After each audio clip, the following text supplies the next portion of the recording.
This is Oberon. Oberon is 44 inches tall from the top of his head down to his feet.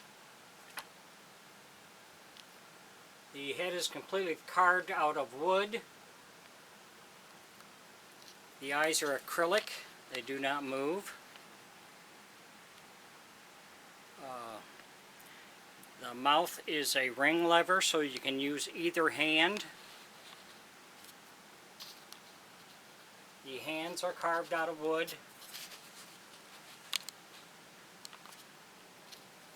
And also the feet are also carved out of wood.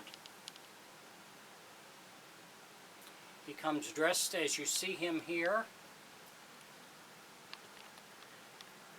If you're interested in him, you can contact me on my Facebook page. Look up my name, Daniel Cuzno. You can also see how I carve my figures on my YouTube page. Also, look up Daniel Cuzno. If you have any questions or comments, text me on that and I'll get back with you. Thanks for watching.